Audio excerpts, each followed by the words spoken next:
This is a story only News Nation has covered since the beginning, UFOs and what the government actually knows about them. If you remember, let's press the rewind button here. It all started last summer when News Nation special correspondent Ross Coulthart interviewed whistleblower David Grush, who claimed there's a U.S. military program designed to recover UFOs.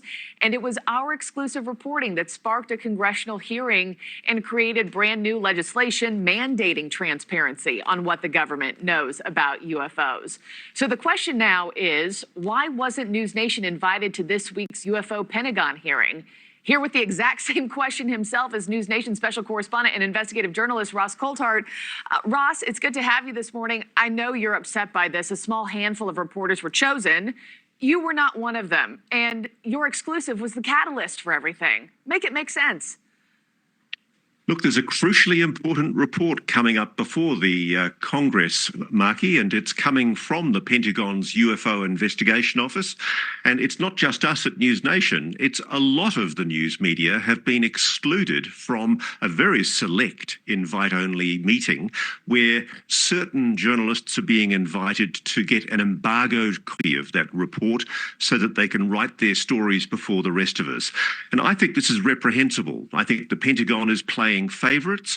What they're trying to do is control the narrative. They're trying to make sure that you, the public, don't get to hear the full story, because I can guarantee to you there are questions that we would be asking at News Nation, and indeed other news media not invited would be asking, that aren't going to be asked, because unfortunately the kind of media who are being invited are the fairly tame, compliant national security reporters from the major networks who frankly know that if they ask hard questions, they don't get invited back. Wow. It's so disappointing. And I also have to add that News Nation reached out to the Department of Defense requesting admittance on behalf of News Nation. We were still denied.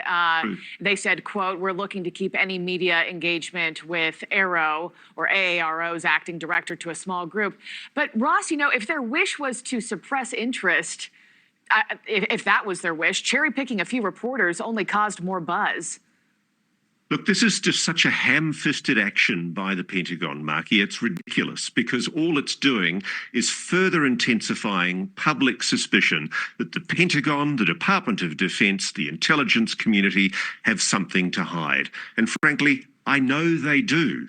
What we know now is incredible, and I'm looking forward to the whistleblowers coming forward eventually and revealing what they know. All the Pentagon is doing is trying to delay the inevitable. Yeah, well, we know that you'll figure it out eventually. Were you able to find out what was discussed during the UFO hearing? No, it's embargoed. We haven't been able to speak to any of the journalists yet who attended, but some of them very kindly told us that this meeting was happening. Otherwise, we wouldn't have known about it. That's the incredible thing about this, is that they tried to keep it all very secret. Well, Ross Coulthart, I'm so sorry that happened this week, not only for you, but for the whole network, because we started it all thanks to you. It's good to see you. Thanks for hopping on. Thanks, Marky. Cheers. Thanks for watching, everybody. Go to joinnn.com to find News Nation on your television provider. Also, don't forget to click that red subscribe button below to get more of News Nation's fact-driven, unbiased coverage.